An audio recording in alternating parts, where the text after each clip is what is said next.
It is an honor to stand with you all today. And as he said, my name is Elijah Whitaker, but this jacket has special meaning because I'm the grandson of another king whose name was Emmanuel King, who was the first president of a club called Kiwanis in the 90s. And today I'll be reciting, like he said, the I Have a Dream speech by the great Reverend Dr. Martin Luther King Jr. Go get it. I am happy to join with you today in what will go down in history as the greatest demonstration for freedom in the history of our nation. 50 years ago, a great American whose symbolic shadow we stand today signed the Emancipation Proclamation. This momentous decree came as a great beacon light of hope to the millions of Negro slaves who had been seared in the flames of withering injustice. It came as a joyous daybreak to end the long night of their captivity. But 100 years later, the Negro is still not free.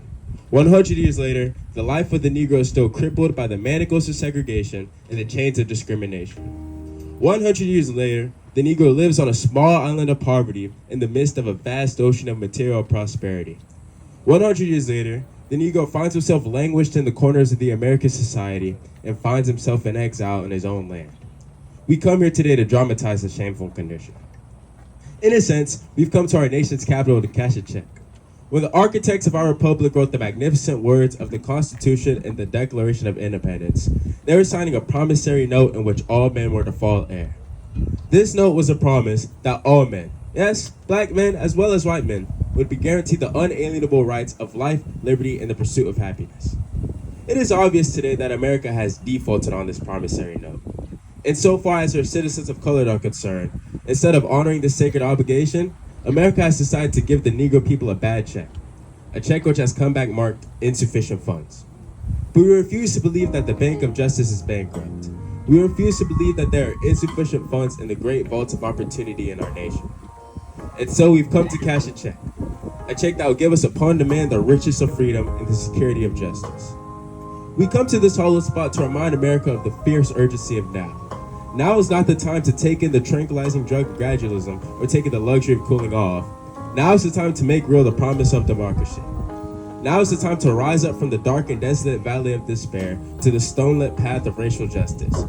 Now is the time to rise up from the quicksands to racial injustice to the strong rock of brotherhood. Now is the time to make justice a reality for all God's children. It would be fatal for the nation to overlook the urgency of the moment. The sweltering summer of the Negro's legitimate discontent will not pass until there is an invigorating autumn of freedom and justice. 1963 is not an end, but a beginning. And for those who hope that the Negro just needed to blow off some steam and will not be content, will have a rude awakening if the nation returns to business as usual. And the whirlwinds of a vote will continue to shake the foundations of our nation till the bright day of justice emerges. But there is something I must say to my people who stand on the warm thresholds which lead to the palace of justice. In the process of gaining our rightful place, let us not be found guilty of any wrongful deeds. Let us not seek to satisfy our thirst for freedom from drinking of the cup of bitterness.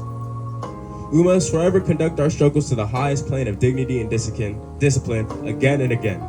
We cannot allow our physical protests to turn into degenerate violence. The marvelous new militancy which has engulfed the Negro community must not lead us to a distrust of all white people. For many of our white brothers here today have come to realize that their destiny is tied up with our destiny, and their freedom is inextricably bound with our freedom. We cannot stop, and as we continue moving, we must always pledge to march forward. There are those asking the devotees of civil rights, when will you be satisfied? We will never be satisfied as long as the Negro is the victim of the unspeakable horrors of police brutality. We will never be satisfied as long as our bodies, heavy with the fatigue to travel, cannot be lodged into the motels of the highways and the hotels of the city.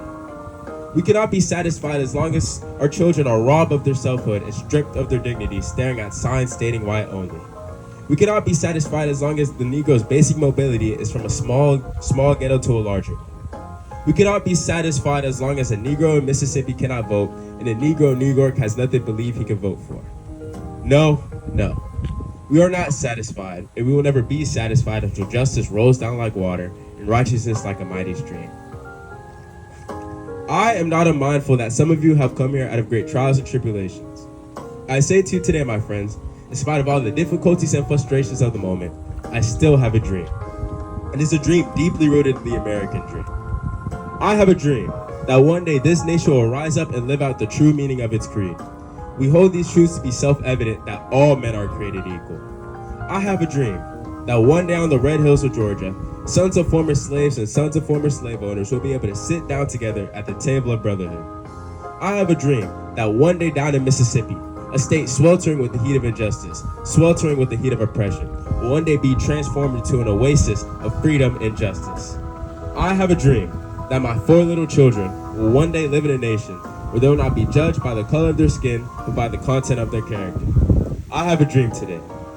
I have a dream that one day down in Alabama, with its vicious racists, with its governor having his lips dripping with the words of interposition and nullification, one day right there in Alabama, little black boys and black girls will be able to join hands with little white boys and white girls as sisters and brothers.